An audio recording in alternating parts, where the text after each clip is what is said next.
So friends, ಇವತ್ತು painting ಮಾಡಿಸ್ತಾ ಇದ್ದೀವಿ. ಸೊ ಹಾಗಾಗೆಲ್ಲ ಹಂಡಾಕೊಂಡಿದ್ದೀವಿ. ಬುಕ್ಸ್ ತಂದಿರೋದು ಹಂಗೆ ಇಟ್ಟಿದ್ದೀನಿ. ಇನ್ನು ಬೈಂಡಿಂಗ್ ಹಾಕಿಲ್ಲ.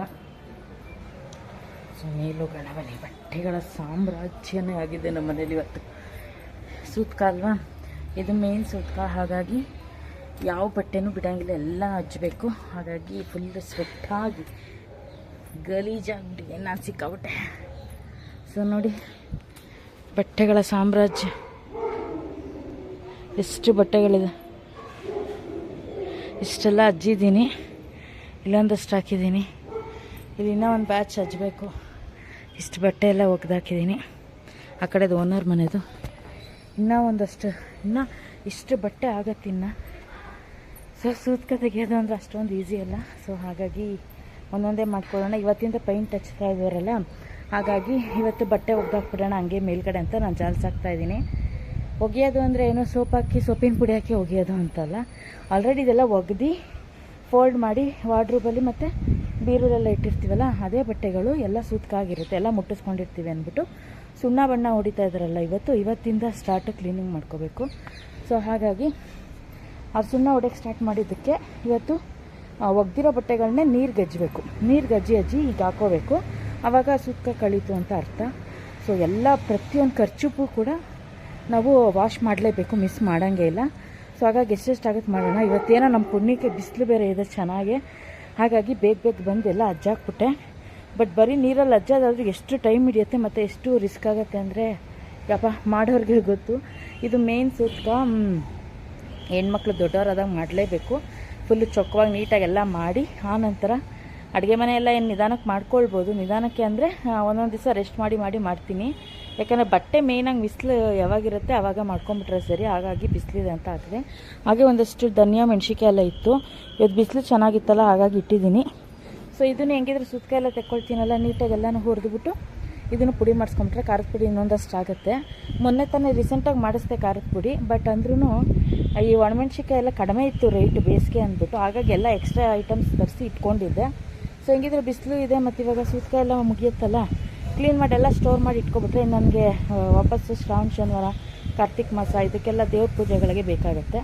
ಸೊ ಇವಾಗ ಹೋಮ ಏನು ಮಾಡಿಸೋದು ಬೇಡ ಅಂತ ಹೇಳಿದ್ದಾರೆ. ಪುಣ್ಯ ಒಂದು ಮಾಡಿಸ್ಬೇಕು. ಪುಣ್ಯ ಅಂದರೆ ಮಾಮೂಲಿ ಕಳಶ ಎಲ್ಲ ಇಟ್ಟು ಪೂಜೆ ಮಾಡಿಸ್ತಾರೆ ನನ್ನ ಮಗಳ ಕೈಲಿ. ಅದು ನೀರನ್ನು ಮನೆಗೆಲ್ಲ ಪ್ರೋಕ್ಷಣೆ ಮಾಡಿದ್ರೆ ಸೂತ್ಕ ಪೂರ್ತಿ ಕಳೀತು ಅಂತ. ಸೂತ್ಕ ಕಳೆದಾದ್ಮೇಲೆ ನಾವು ದೇವ್ರ ಪೂಜೆಗಳು ಮಾಡಬೇಕು. ಸೊ ಹಾಗಾಗಿ ಇವಾಗ ಬೇಡ ಪೂಜೆ ದೇವ್ರದ್ದು. ಮಾಮೂಲಿ ಇವಾಗ ಪುಣ್ಯ ಮಾಡಿಸ್ಕೊಂಬಿಟ್ಟು ಮನೇಲಿ ದೀಪ ಹಚ್ಕೊಂಡು ಪೂಜೆ ಮಾಡ್ಕೊಂಬಿಡೋಣ. ಮತ್ತು ಫಂಕ್ಷನ್ ಇದೆಯಲ್ಲ, ಫಂಕ್ಷನ್ದಂತೂ ದೊಡ್ಡ ತಲೆನೋವು ಆಗೋಯ್ತು. ಯಾಕೆಂದರೆ ಯಾವ ಚೌಟ್ರಿನೂ ಖಾಲಿ ಇಲ್ಲ. 15ನೇ ತಾರೀಕು ಮಾಡೋಣ ಅಂತ ಅಂದ್ಕೊಂಡ್ವಿ. ಬಟ್ ಯಾವುದು ಪಾರ್ಟಿ ಹಾಲು ಖಾಲಿ ಇಲ್ಲ, ಚೌಟ್ರಿನೂ ಖಾಲಿ ಇಲ್ಲ. ಹುಡುಕಿ ಸಾಕಾಗಿ. ಬಟ್ ಸಿಗತ್ತೆ ಅಂದರೆ ಮಧ್ಯಾಹ್ನದ ಮೇಲೆ ಕೊಡ್ತೀವಿ ಅಂತಾರೆ. ಮಧ್ಯಾಹ್ನದ ಮೇಲೆ ಅಂದರೆ 5 ಗಂಟೆಗೆ ನಮಗೆ ಹಾಲ್ ಕೊಟ್ಟರೆ ಅವರು, ನಾವು ರೆಡಿಯಾಗಿ 7 ಗಂಟೆಗೆ ಶಾಸ್ತ್ರ ಮಾಡಿ ಮತ್ತು ರಾತ್ರಿ 11 ಗಂಟೆಗೆ ಕರ್ಕೊಂಬರ್ಬೇಕಾಗತ್ತೆ. ಸೊ ಇವಾಗ ತಾನೇ ದೊಡ್ಡೊಳಗಿರೋ ಹುಡುಗಿ ಅಲ್ವಾ, ಅಷ್ಟೊತ್ತಲ್ಲಿ ಈಚೆಗೆ ಓಡಾಡ್ಸೋದು ಬೇಡ. ಸ್ವಲ್ಪ ನಿಧಾನ ಆದರೂ ಪರವಾಗಿಲ್ಲ. ಅಂದರೆ 1 ತಿಂಗಳು ತುಂಬೋದ್ರ ಒಳಗೆ ನಾವು ಫಂಕ್ಷನ್ ಮಾಡಬೇಕು. ಮಾಮೂಲಿ 16 ದಿವಸಕ್ಕೆ ಸೂತ್ಕ ಕಳ್ಕೊಳ್ತೀವಿ ಅಷ್ಟೇ, ಇಂಪಾರ್ಟೆಂಟು. ಸೊ ಹಾಗಾಗಿ 22ನೇ ತಾರೀಕು ಮಾಡೋಣ ಅಂತ ಫೈನಲಿ ಫಿಕ್ಸ್ ಆಗಿ ಪಾರ್ಟಿ ಹಾಲ್ನ ಬುಕ್ ಮಾಡಿದ್ದೀವಿ. ಸೊ ಯಾಕಂದರೆ ನಿಯರ್ ಬೈ ಇರಬೇಕು, ಪ್ರತಿಯೊಬ್ಬರಿಗೂ ಬರೋಕ್ಕೂ ಐಡೆಂಟಿಫೈ ಮಾಡೋಕ್ಕೆ ಬೇಗ ಸಿಗಬೇಕು. ಇನ್ನೊಂದೇನೆಂದರೆ ಆರಾಮಾಗಿ ವಾಕಬಲ್ ಬರಬೇಕು, ಆ ಥರ ನೋಡ್ತಾ ಇದ್ದೀವಿ. ಅದಕ್ಕೋಸ್ಕರನೇ ಸ್ವಲ್ಪ ಪಾರ್ಟಿ ಹಾಲ್ಗಳು ನಾವು ನೋಡಿದ್ದೆಲ್ಲ ಬುಕ್ ಆಗಿಬಿಟ್ಟಿತ್ತು. ಹಾಗಾಗಿ ಸ್ವಲ್ಪ ಡೇಟೇ ಚೇಂಜ್ ಮಾಡ್ಕೊಂಡ್ವಿ ನಾವು. ಸ್ವಲ್ಪ ಸಿಕ್ಕಾಬಟ್ಟೆ ಸ್ವೆಟ್ ಆಗ್ತಾಯಿದೆ. ಅವಳಿಗೂ ಬೆಳಗ್ಗೆನೇ ಸ್ನಾನ ಮಾಡಿಸಿ 5 ಗಂಟೆಗೆ ಮಲಗಿಸಿದ್ದೆ, ಕಾಫಿ ಎಲ್ಲ ಕೊಟ್ಟು. ಆಮೇಲೆ ಟಿಫನ್ ಮಾಡಿಕೊಟ್ಟೆ. ಅಡುಗೆನೂ ಮಾಡಿ ಇಟ್ಕೊಂಬಿಟ್ಟಿದ್ದೀನಿ ಇವತ್ತು. ಯಾಕಂದರೆ ಪೈಂಟ್ ಹೊಡಿಯೋದ್ರಿಂದ ಸಾಕಾಗಲ್ಲ. ಫಸ್ಟು ಮೇನಾಗಿ ಹೊಟ್ಟೆಗೆ ಮಾಡಿ ಇಟ್ಕೊಂಬಿಟ್ರೆ ಆರಾಮ ಅಂದ್ಬಿಟ್ಟು.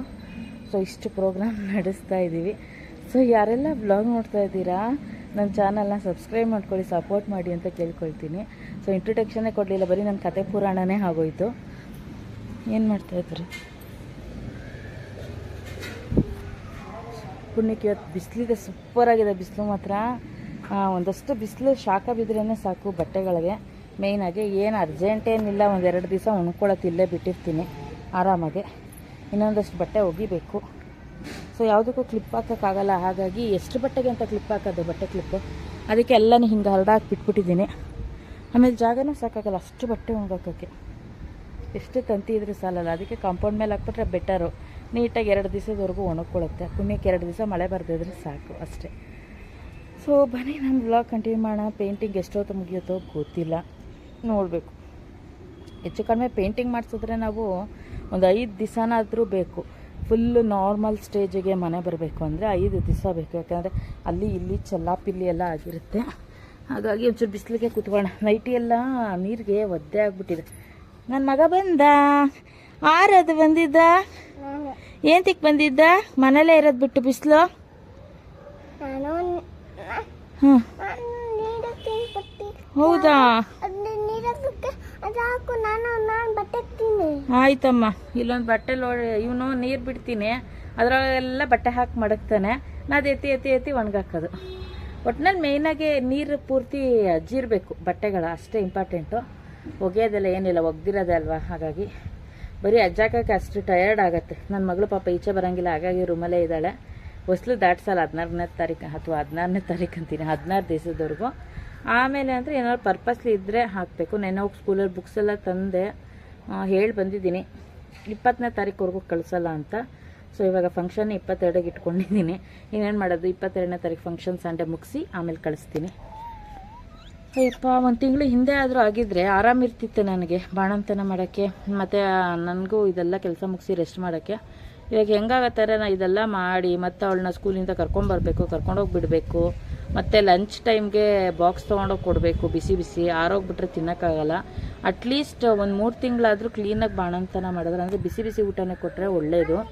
ಆರೋಗ್ಬಿಟ್ರೆ ಅಷ್ಟು ಒಳ್ಳೇದಿರಲ್ಲ. ಹಾಗಾಗಿ ಇಲ್ಲೇ ನಿಯರ್ ಬೈ ಇರೋದ್ರಿಂದ ಸ್ಕೂಲು, ಗಾಡಿ ಬೇರೆ ಇದೆಯಲ್ಲ, ಇವಾಗ ಆರಾಮಾಗಿ ತೊಗೊಂಡೋಗಿ ಲಂಚ್ ಬಾಕ್ಸ್ ಕೊಟ್ಟು ಬರ್ತೀನಿ. ಹೆಂಗೋ ಮೇಂಟೈನ್ ಮಾಡೋದು ಒಂದು 3 ತಿಂಗಳು. ಬಟ್ ತಣ್ಣೀರು ಯಾವುದು ಮುಟ್ಟಿಸೋಕ್ಕೆ ಹೋಗ್ಬಾರ್ದು, ಕ್ಲೀನಾಗಿ ನೋಡ್ಕೋಬೇಕು.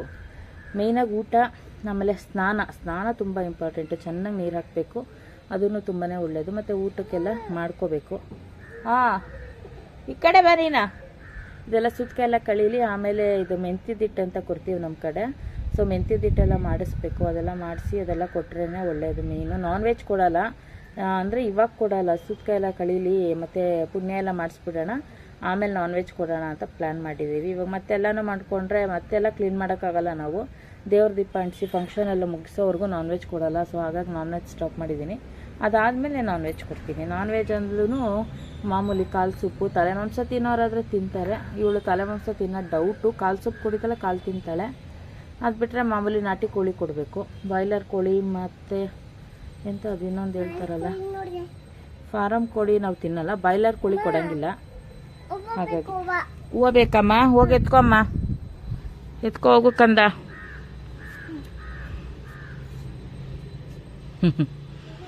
ನನ್ನ ಮಗನ ಸ್ಕೂಲ್ಗೆ ಹಾಕೋಣ ಅಂತ ಪ್ಲ್ಯಾನ್ ಮಾಡಿದ್ವಾ, ಅಯ್ಯೋ ಇವಾಗ ಅದು ಹೋಯ್ತು. ಯಾಕಂದರೆ ಹೆಚ್ಚು ಕಡಿಮೆ ನಾನು ಫಂಕ್ಷನ್ ಮಾಡೋಕ್ಕೆ ನಂಗೆ 2 ಲಕ್ಷ ಅಮೌಂಟ್ ಬೇಕು.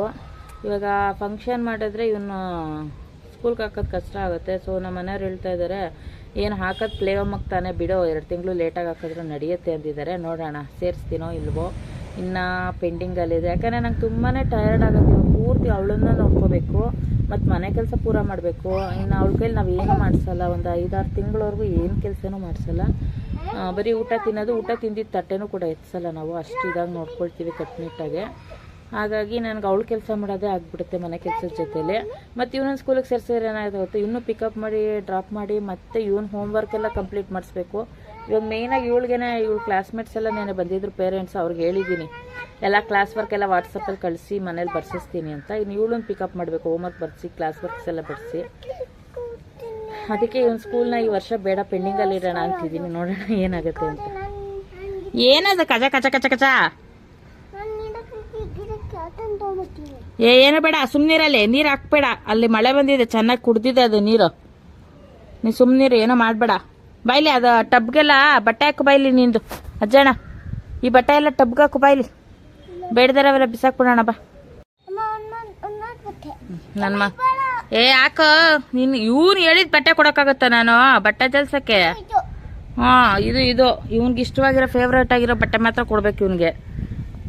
ಇವ್ನಂಗೆ ಬಟ್ಟೆ ಹೋಗಿಸ್ಬಿಟ್ರೆ ಅಷ್ಟೇ ನಾವು, ಅದು ಬೇಡ ಇದು ಬೇಡ ಅಂದ್ಕೊಂಡು. ನೋಡಿ ನನ್ನ ಮಗ ಅವಳಿಗೆ ಗ್ಲೌಸ್ ತಂದು ಕೊಟ್ಟಿದ್ರೆ ಅವರಪ್ಪ ಚಳಿ ಅಂತ ಇವನು ಹಾಕ್ಕೊಂಡವ್ರೆ ಗ್ಲೌಸ್ನ. ನಮ್ಮ ಮನೆ ಅಂತೂ ಎಲ್ಲ ಹಿಂಗಾಗಿದೆ ನೋಡಿ, ಪೈಂಟ್ ಹೊಡಿಸ್ತಾ ಇರೋದಕ್ಕೆ. ಯಪ್ಪ ದೇವ್ರೇ, ಇವೆಲ್ಲ ನಾನು ಯಾವಾಗ ಕ್ಲೀನ್ ಮಾಡ್ತೀನಿ?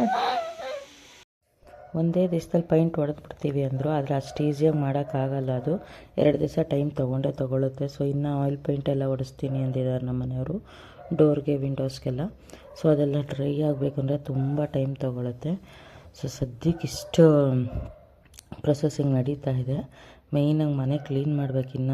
ಇನ್ನೂ ಸುಸ್ತಾಗಿ ಹೋಗ್ತೀನಿ. ಇನ್ನೊಂದು 4 ದಿವಸ ಬೇಕು ಎಲ್ಲ ಕಂಪ್ಲೀಟ್ ಮಾಡೋಕ್ಕೆ. ಸೊ ಆದಷ್ಟು ಎಷ್ಟೆಷ್ಟಾಗುತ್ತೆ ಅಷ್ಟೆಷ್ಟು ಮಾಡ್ಕೊಳ್ತಾ ಹೋಗ್ತೀನಿ. ಸೊ ಖರ್ಚು ವೆಚ್ಚಗಳಂತೂ ಈ ಥರ ಫಂಕ್ಷನ್ಗಳು ಮಾಡುವಾಗ ಲೆಕ್ಕ ಹಾಕೋಕ್ಕೆ ಆಗಲ್ಲ. ಕಡಿಮೆಗೆ ಆಗುತ್ತೆ ಅಂತ ಅನ್ಕೋತೀವಿ, ಆದರೆ ಇವಾಗೆಲ್ಲ ಪ್ರೈಸು ಸಿಕ್ಕಾಬಿಟ್ಟೆ ಜಾಸ್ತಿ ಇದೆ, ಒಂದಕ್ಕೆ ಡಬ್ಬಲ್ ಇದೆ. ಹಾಗಾಗಿ ಅಷ್ಟಷ್ಟು ದುಡ್ಡು ಬೇಕೇ ಬೇಕಾಗತ್ತೆ, ಗೊತ್ತೇ ಆಗಲ್ಲ. ಮಾಡ್ತಾನೆ ಆದಮೇಲೆ ಗೊತ್ತಾಗೋದು ಇಷ್ಟು ಲಕ್ಷ ಖರ್ಚಾಯಿತು ಅಂತ. ಅಲ್ಲಿವರೆಗೂ ನಮಗೊಂದು ಅಮೌಂಟ್ ಕ್ಲಾರಿಟಿ ಇರೋದೇ ಇಲ್ಲ. ಸೊ ಹಾಗಾಗಿ ನೋಡೋಣ ಹೇಗಾಗುತ್ತೆ ಅಂತ. ಇವ್ರ ಕತೆ ನೋಡ್ರಿ, ಪೈಂಟ್ ಹೊಡಿತಾ ಇದ್ರೆ ಹೆಂಗೆ ಓಡಾಡ್ತಾ ಬಿದ್ದವ್ರೆ ರೂಮಲ್ಲಿ. ಪೇಂಟ್ ಎಲ್ಲಿ ಮಗ ಎಲ್ಲೈತೆ ನೋಡಿ ಫ್ರೆಂಡ್ಸ್, ನನ್ನ ಫ್ಲವರ್ಸ್ ಎಲ್ಲ ಇಲ್ಲ ಇದೆ. ಇನ್ನು ಪೇಂಟ್ ಮಾಡಬೇಕು. ಇದೆಲ್ಲ ಪ್ಯಾಚಸ್ ಹಾಕಿದ್ದಾರೆ, ನಾಳೆ ಮಾಡ್ತೀನಿ. ನಾಳೆ ಇನ್ನೊಂದು ರೌಂಡ್ ಮಾಡ್ತಾರೆ. ಇದೆಲ್ಲ ಡ್ರೈ ಆಗಬೇಕು, ಡ್ರೈ ಆಗಿಲ್ಲ, ಅದಕ್ಕೆ ಕಬೋರ್ಡು ಎಲ್ಲ ಪೇಂಟ್ ಮಾಡಬೇಕು. ಅರ್ಧ ಬಟ್ಟೆ ಒಗೆದಿದ್ದೀನಿ, ಇನ್ನೂ ಅರ್ಧ ಬಟ್ಟೆ ಇದೆ, ಒಣಗಾಕಕ್ಕೆ ಜಾಗ ಇಲ್ಲ. ಇವಾಗ ಇದೆಲ್ಲ ಧೂಳೆಲ್ಲ ಕ್ಲೀನ್ ಮಾಡಬೇಕು. ನೋಡಿ ಫ್ರೆಂಡ್ಸ್, ನಾನು ಎಷ್ಟು ಹಾಲಲ್ಲಿ ಹೊಡೆದಿದ್ದಾರೆ, ಆ ಬಾರ್ಡರ್ಸ್ ಮಾತ್ರ ಹೊಡೆದಿಲ್ಲ. ನಾಳೆ ಹೊಡ್ಕೊಡ್ತೀನಿ. ಕಲರ್ ಸ್ವಲ್ಪ ವೈಟ್ ಕಲರ್